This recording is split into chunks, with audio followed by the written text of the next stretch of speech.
লাশটা তাজা, কোনো ক্ষতি হয় নাই এবং কাফনটা পর্যন্ত সাদা, একটা কোনো দাগ লাগে নাই। আবার কত কবরে সাপ বিচ্ছু দেখা গেল। ঢাকার পাশে মুন্সিগঞ্জ জেলা, মুন্সিগঞ্জ জেলার পাশে একটা জায়গা আছে কাঠপট্টি। ওই কাঠপট্টিতে এক কোটিপতি ছিল, কাঠের ব্যবসা করত। ওই ব্যবসায়ী দুনিয়ার এমন কোনো অন্যায় নাই, অপরাধ নাই, করে নাই। মসজিদের জন্য টাকা চাইলে গালাগালি করত, যাত্রা প্যান্ডেল করতে গেলে টাকা ঢাইলা দিয়া দিত। ইন্তেকালের পর তার বড় সন্তান যখন কবর খনন করে জানাজা পড়ায় দাফনে গেল, কবরের মধ্যে নামলো বড় সন্তান। বাবার পার্শ্বে নাইমা মাথার কিনারায় নেমে মাথার কাফনের মুষ্টি খুলিয়া এবার দাফন করে চলে গেল অফিসে। কান্না জড়িত কণ্ঠে বসে আছে চুপচাপ। হঠাৎ করে তার পকেটে ছিল টাকার বড় একটা বান্ডিল, খরচাদি দিবে কর্মচারীদেরকে। হঠাৎ তাকায় দেখে পকেটের মধ্যে টাকা দেখা যায় না। কোথায় গেল টাকা? সন্দেহ 100। আমি যে কবরে নামছি ওই জায়গা আমার 1000 টাকার বান্ডিল পড়ে আছে। কবর থেকে টাকা উঠান দরকার, এই টাকা নষ্ট করে লাভ নাই। লোভ কারে কয়? কয় যে যত টাকাওয়ালা তার লোভ তত বড়, যে যত টাকাওয়ালা তার অভাব তত বড়। বুঝেননি কিছু? কিচ্ছু বুঝেন না, না দুনিয়া বুঝেন না আখিরাত বুঝেন। এবার লোকজন নিয়ে গেল কবর খনন করিয়া টাকাটা উঠাইতে। কবর এক পার্শ্ব থেকে যখন মাটি সরাইয়া হালকা একটু ফাঁকা করলো, হঠাৎ করে দেখে কবরে বিকট আওয়াজ, কবরের মধ্যে ধোঁয়া।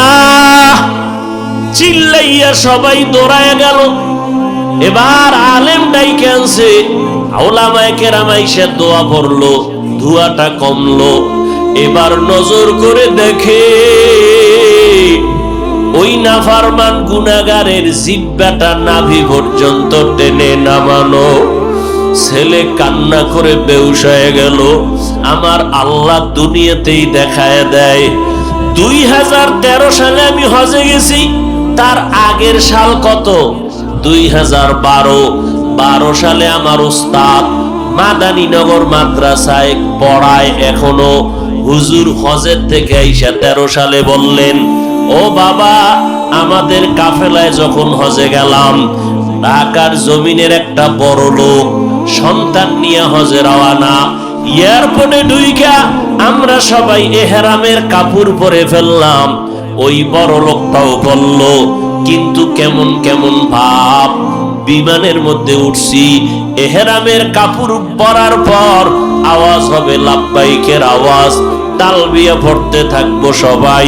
কিন্তু ওই বড় লোকটা কিছুই পড়ে না, বসে বসে মোবাইল চালায়, আবার গল্প করে। এইভাবে করে করে জেদ্দায় নামলাম। জেদ্দা থেকে বাইতুল্লাহ গেলাম। নিয়ম, আগে আমরা হোটেলে কাপড় ব্যাগ রাইখা, সাদা কাফন খোলা যাবে না, তাওয়াফ করা লাগবে আগে। কাফন রেখে হোটেলে বাইতুল্লাহর ভেতরে গেলাম। সীমানার মধ্যে বাইতুল্লাহ দিয়ে তাকাইয়া প্রথম নজর পড়া মাত্র নিয়ম হলো দোয়া করো। নজর দিয়া যে কোনো দোয়া করবার সাথে সাথে কবুল হয়ে যাবে। আমরা দোয়া করিয়া এবার তাওয়াফে নামলাম। আল্লাহর কুদরত, ওই বড় লোকটা আমাদের সাথে নামলো। কাবার কাছাকাছি যাওয়া মাত্র একটা দৌড় দিল, দৌড়াইয়া বের হয়ে গেল। সন্তান আর মুআল্লিম দৌড়াইয়া আনলো, দৌড়া আবার ঢুকায়। কাবার কাছে আসলে দৌড়াইয়া পালায় যায়। এবার সবাই দৌড়া কয়, হাজী সাহেব আপনার কি হালাত? কয় কেমন বুঝি না, আমি বাইতুল্লাহর কিনারায় গেলে জানি কে যেন আমারে ছুরি দিয়া তাড়ায় দেয়, আমারে ওখানে দাঁড়াইতেই দেয় না। এইভাবে আর বাইতুল্লাহর গিলাফ ধরতে পারলো না। মিনা মুজদালিফায় কোনো আমল করতেই পারলো না। গেল মদিনা শরীফে, নবীজির রওজার কিনারায় আমরা ঢুকলাম, সালাম কালাম কান্নাকাটি করলাম। ওই বান্দা নবীর রওজার কিনারায় যখন যায়, একটা দৌড় দিয়া বের হয়ে যায়। এই মদিনার যতদিন ছিলাম একবারও নবীর রওজায় যেতে পারলো না। হজ না করিয়া ফেরত দেশে চলে আসলো। কপাল বড় খারাপ, হজ নসিবে আর হলো না। আল্লাহ তো দুনিয়াতে দেখায় অন্যায় করবি কত, একটা সীমানা দিয়ে দিছি বান্দা, এই সীমানা যদি পারায় যাও, মরার আগেই তোর উপরে লানত শুরু, মরার পরেরটা আগেই পেয়ে যাবি যদি সীমা লঙ্ঘন করো। এরে নবীর উম্মত, কয়টা শুনামু? আমার এক পরিচিত টাকাওয়ালা, কুমিল্লা এলাকায় বাড়ি, গাজীপুরে থাকতো, ধানমন্ডি বাসা, গাজীপুরে তার 14 তলা বিল্ডিং। হঠাৎ খবর পাইলাম আমার ওই পরিচিত লোকটা দুনিয়ার থেকে মারা গেল। কেমনে খবর নিলাম? আগুনে পুড়ছে। কিভাবে? রাত্র 12টার পর তার নিজের, কয়তলা বললাম, 14 তলা বিল্ডিং এর 11তম তলায় তারা আগুন লাগছে। 11তম তলায় আগুন, মালিকও ছিল, সব পুড়িয়া গেল। পত্রিকায় আসছিল। আমি গোপনে খবর নিলাম বিষয়টা কি। কেন গোপনে নিলাম? যে 11তম তলায় আগুন লাগছে, 11তম তলা পুরিয়া মানুষ শেষ, 14 তলার উপরে কোনো ক্ষতি হয় নাই, 11-র নিচেও কোনো ক্ষতি হয়নি। বিষয়টা কি? খবর নিলাম গোপন ভাবে, ওর বন্ধুর মাধ্যমে। হইল, হুজুর এটি বলা যাবে না, রাত্র 1টায় 11তম তালার মধ্যে মদের আড্ডা আর নাচ গান চলতেছিল, এই কারণে এমন ভাবে বিড়ি পান করতেছিল, আরো কত আকাম চলছিল। 11তম তালায় আগুন লাগছে, উপরেও কিছু হয় নাই, নিচেও কিছু হয় নাই, মালিক শুদ্ধা মরে গেল। এই বিল্ডিং এর মালিকেরা বাহাদুরি করি ওনারে বাবা, কত ভাড়াটিয়া চায় ফজরের নামাজটা মসজিদে পড়বে, মালিক গেটের চাবি দেয় না। তুই বিল্ডিং এর তলে হইরে মরবি, দোয়া করুম। নিমক হারাম, আল্লাহর দুশমন। নামাজি মানুষ বিল্ডিং এ ভাড়া রাখতে চায় না, এরকমও কুলাঙ্গার আছে না নাই? অথচ ঘরের মধ্যে তুমি বেপরদা রাখিও না, গুনাহ গুনাহ গুনাহ। একজন নামাজি বান্দা তোমার বিল্ডিং এ ভাড়া, ও নামাজ পড়বে, কোরআন পড়বে, দোয়া করবে। বিল্ডিং এর মেয়াদ যদি ইঞ্জিনিয়ার তোমার 100 বছর দেয়, আল্লাহর কুদরতে আরো 500 বছর বিল্ডিং জিন্দা থাকবে নেক আমলের বরকতে। বাসার মালিকের পানির অভাব নাই, ভাড়াটিয়ারা পানি পায় না। বাসার মালিকের রান্নায় কোনো সমস্যা নাই, গ্যাস দুমদাম চলে, ভাড়াটিয়া পায় না। আরে আমি তো দেশেই গজব লাগছে। নাই নাই নাই নাই নাই, কি নাই কি নাই, এক সময় দেখবেন আমনেরাও নাই। নাই নাই এর স্লোগান, কিচ্ছু নাই কিচ্ছু নাই, শান্তি নাই শান্তি নাই, মরণের উপরে মরণ, মরণের উপরে মরণ, এক সময় দেখবেন আমরা কেউ নাই। ওরে আল্লাহর বান্দা, এগুলো কিন্তু কারে দোষ দিবেন? সরকারের। এমন ফিডা দরকার যেটি কয় না সব সরকারের অন্যায়। ইচ্ছা রকম ফিডাইতে যদি পারতাম, তো ক্ষমতা তো আর আমার হাতে নেই। সরকারের দোষ দাও কেন? তুই আকাম কম করনি, তোমার আকামের ফলাফল যে কি হবে এটা বুঝো না কেন? তোমার অপরাধের কারণে তোমার সন্তানেরা কষ্ট পায়। নাবালেগ সন্তান, কোনো গুনাহ আছে? এরপরও নাবালেগ সন্তানের ব্রেন সমস্যা কেন, কিডনি সমস্যা কেন, হার্ট সমস্যা কেন, এরপরে নিউমোনিয়া কেন, এত অসুবিধা কেন? সন্তানের অপরাধ আছে। বাবার অন্যায়ের কারণে সন্তান ভুগতেছে, মা ভুগতেছে, ঘরের মালিকের অন্যায়ের কারণে সন্তানেরা কষ্ট পায়। যাহারাল ফাসাদু ফিল বাররি ওয়াল বাহরি বিমা কাসাবাত আইদিন নাস। আল্লাহ বলেন জমিনে আর পানিতে যত গজব দেখো তোদের হাতের কামাই করা গুনার ফসল। এই যে বাবারা হারাম টাকা কামাই করিয়া সন্তানের খাওয়াইতেছ, ওই সন্তানের রক্ত ছিল পিওর, তুমি হারাম খাওয়াইয়া নাপাক করলা। লেখা নাও, আমি হাফিজ মইরা গেলে কবরে জুতা মারবি যদি আমার কথা মিথ্যা হয়। যারা সন্তানের হারাম খাওয়াও, ওই সন্তান কোনোদিন মানুষ হবে না, মা বাবার খেদমত করবে না। লেখা রাখ, যদি মিথ্যা হয় আমার কবরে জুতা মারিস। ঢাকা বাড্ডা থানা, বাড্ডা চিনেন না? বাড্ডা এই ব্রিজের ওভার না, ব্রিজের ওভার বলো। বাড্ডা থানায় কয়েক মাস আগে, এই যারা ফেসবুকের গোলামি করো দেখছো না, কয়েক মাস আগে বাবায় মারা গেল, দুইটা বড় বড় আজদাহা ছেলেরাইগা। বাবার লাশটা ফালায় রাখছে, 24 ঘন্টা লাশ দাফনের কেউ নাই। সন্তানেরা বাবার টাকা নিয়ে দুই ভাই ঝগড়া করলো।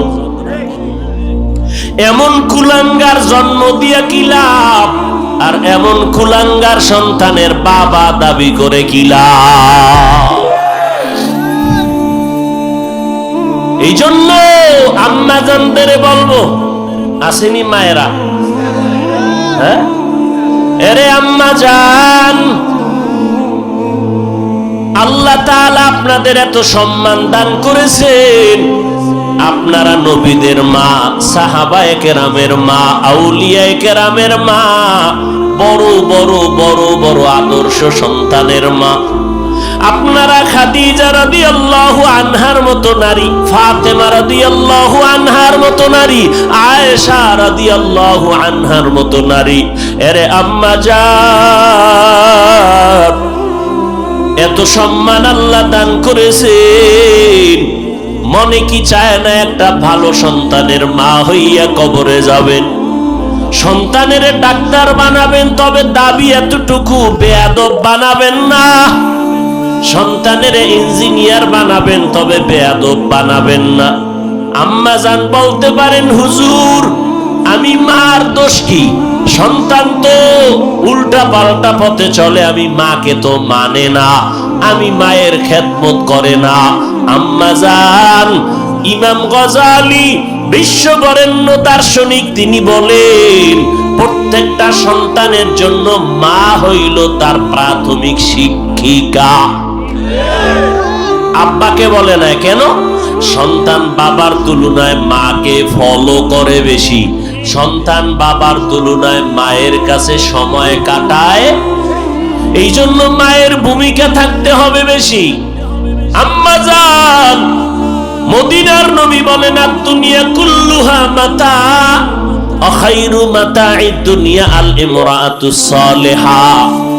দুনিয়ার সব হলো সম্পদ, এর মধ্যে উৎকৃষ্ট সম্পদ হলো পর্দাশীলা নারী, নেককারিনী মহিলা। কাজ ভালো তো ফল ভালো। একটা স্বামী নামাজ পড়ে না, গাঞ্জা খায়, মদ খায়, গুনার কাজ করে, একটা স্ত্রী যদি আল্লাহওয়ালা হয়, ওই স্বামীকে কন্ট্রোল করা অতি সহজ। কিন্তু একটা স্বামী আল্লাহওয়ালা, স্ত্রী উল্টা পাল্টা, এই স্ত্রীকে কন্ট্রোল করা বড় কঠিন। আল্লাহ হেদায়াত দান করুন। এরে আম্মা জান, আর একটা কথা মনে রাখেন, আব্বা আম্মারা সবাই, আপনি দুনিয়াতে জীবনে যত আকাম করছেন, এইটা আপনার সন্তানেরা জীবনেও যদি না জানে, তওবা যদি না করেন, তাই সন্তানের ভিতরে অটোমেটিক ওই চরিত্র ঢুকে যাবে। এটা মনে রাখেন আব্বা আম্মারা। এক বাবায় সন্তান বড় হয়েছে, মনে করেন 4-5 বছর, বাচ্চা ধরেন, এটারে নিয়ে হাত ধরে গেছে কোনাপাড়া ফলের দোকানে। কোথায়? বাচ্চায় যাইয়া হাত দিয়া ফল ধরিয়া কাম মুখে নিয়ে নিছে। বাবার ইজ্জতটা নষ্ট হইল না? বাবায় কেনাকাটি বাদ দিয়া ক্ষমা চাইয়া দোকানওয়ালার কাছে, ভাই মাপ চাই, চলেন পরে আসবো। সন্তানের নিয়ে বাড়ি গেছে। এবার ডাকছে, ম্যাডাম রে এদিকে আয়। আমার জীবনে কোনোদিন আমি কারো হক নষ্ট করি নাই, আমার বিশ্বাস 100। কারো জিনিস আমি না জিগাইয়া ধরি নাই, নষ্ট করি নাই। আমার সন্তান আজকে ফলের দোকানে গিয়া না জিগাইয়া ফল দইরা মুখে দিল কেন? কিতাবের ঘটনা। স্ত্রীরে কয়, তুমি হিসাব করে বাইর করো, তুমি একামটা করছো নি জীবনে? স্ত্রী কয়, না আমিও করি নাই। না তুই নাইলে আমি করছি, শিশু বাচ্চাই অন্যায় করবে না। খুঁজতে খুঁজতে খুঁজতে খুঁজতে পাওয়া গেল, হ্যাঁ মা। মা একদিন বাবার ঘরে থাকতে পাশের বাড়ির গাছের ফল ছিঁড়ছিল, ফল ছিঁড়ে খাইছিল। মনে পড়ছে এই অবস্থাটা সন্তানের মধ্যে ঢুকে গেছে। কোন মোনাজাতে কাম হইব না, নিজের আদর্শকে সুন্দর করা দরকার। এই যে এতক্ষণ বয়ান শুনাইলাম, কি বুঝলেন? যে আমরা সব হুজুরেরা জান্নাতি আর আপনারা জাহান্নামী। কি এতক্ষণ বয়ান কইরা কি বুঝাইলাম? যে ভাকরি ভরা লাগবে, টুপি ভরা লাগবে, দাড়ি লম্বা করা লাগবে, 24 ঘন্টা তসবিহ রাখা লাগবে, নাইলে জান্নাত নাই। এইটা বুঝাইছি। আপনি স্কুলে পড়েন, কলেজে পড়েন, চাকরি করেন, ব্যবসা করেন, ধন্যবাদ। কাম করবেন রসুলের হুকুম মতো 5 বেলার নামাজ। এরপরে উদাহরণ দিলাম আপনার পাশের জাতিকে, আমার হুজুর না, আপনার সাথের বন্ধু নামাজ পড়ে, আপনি কেন পারবেন না? ঘরের মধ্যে বহু নারী এখনো আছে যারা 5 বেলার নামাজ পড়ে, তাহাজ্জুদও পড়ে। নাই এরকম নারী এই এলাকায় নাই? এরা কিন্তু কোন আল্লাহওয়ালার বউ না। স্বামী নামাজ পড়ে না, কিন্তু স্ত্রী 5 ওয়াক্ত নামাজি, নফল রোজা রাখে, আর স্বামী বেচারা ফরজও রাখে না। এই জন্য আল্লাহ বললেন সব মানুষ জাহান্নামে যাবে, 4 গুণ আলা মানুষ জান্নাতে। 1 নাম্বার গুণ ঈমান, দ্বিতীয় গুণের নাম নেক আমল।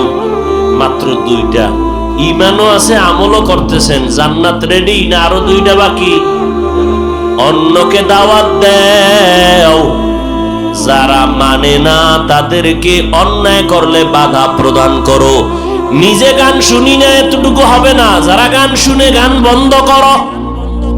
সন্তান গানের তার কানে লাগাইয়া ঘুমায়, আজরাইল আইসা যদি দেখে তোর গানে কানের মধ্যে হিন্দি গানের তাল লাগানো, কেমন ফিডা শুরু হয়ে যাবে মরার সময়। এই জান কবজের সময় কিন্তু ফিডা ফিডি, সোজা পাও বাঁকা হয়ে যায় গুনার কারণে।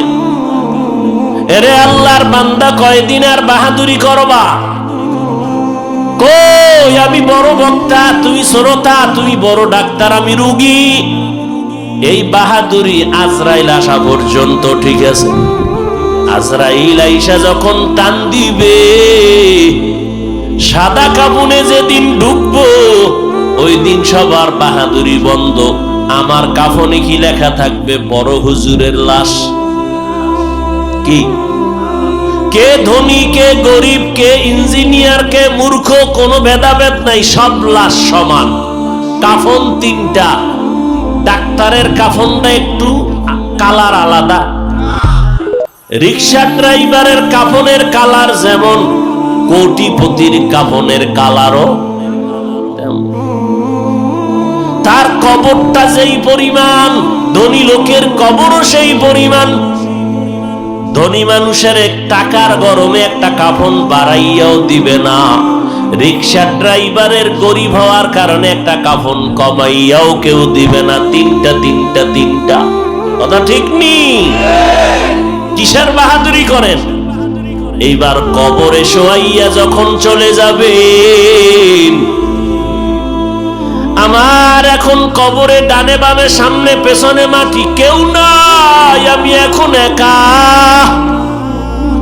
ওই কবরে এখন আমার কেউ নাই। কই মা, কই টাকা, কই বাড়ি? যমুনা গ্রুপের মালিক গেল কই?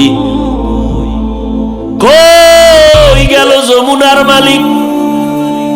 কোটি কোটি টাকা দিয়ে কয় ডাক্তার স্পেশাল ফ্লাইটে সিঙ্গাপুরে নিয়ে যাও, কত হাজার কোটি টাকা লাগবে, নাও, আমারে করোনার থেকে বাঁচায় দাও।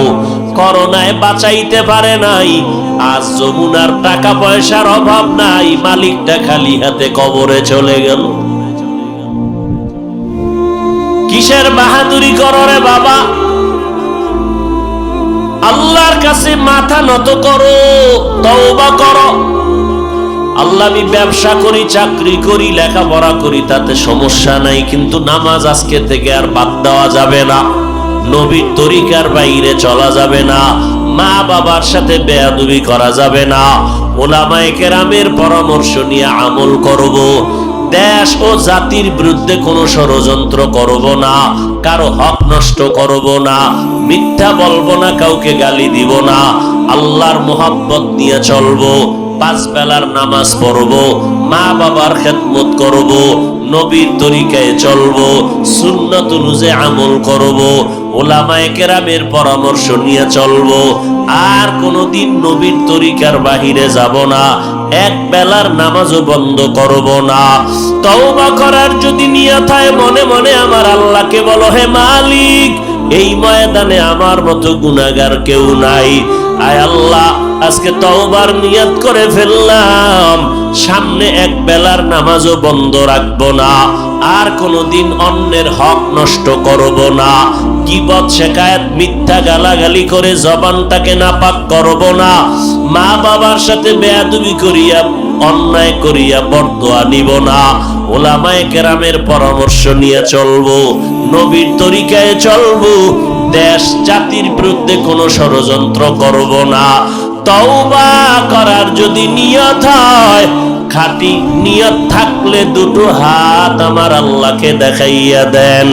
আল্লাহ হাতগুলো কবুল করে নেন, তওবা কবুল করে নেন। তওবার উপরে মজবুত হইয়া চলার মতো তৌফিক দান করেন, আমিন।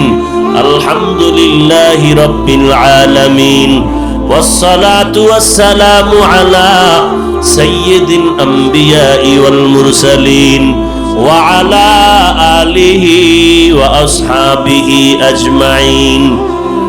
ইয়া আরহামার রাহিমিন, ইয়া আরহামার রাহিমিন, ইয়া আরহামার রাহিমিন। রব্বিরহামহুমা কামা রাব্বায়ানি সগীরা। আল্লাহুম্মা ইন্না নাউযু বিকা মিনাল বারাসি ওয়াল জুনুনি ওয়াল জুযামি ওয়া সাইয়্যিল আসকাম। ও দয়ার মালিক, আমরা গুনার বোঝা মাথায় নিয়ে হাত তুলেছি। কত উলামায়ে কেরাম, কত হাজী সাহেব, কত ব্যবসায়ী, কত চাকরিজীবীরা হাত তুলেছে।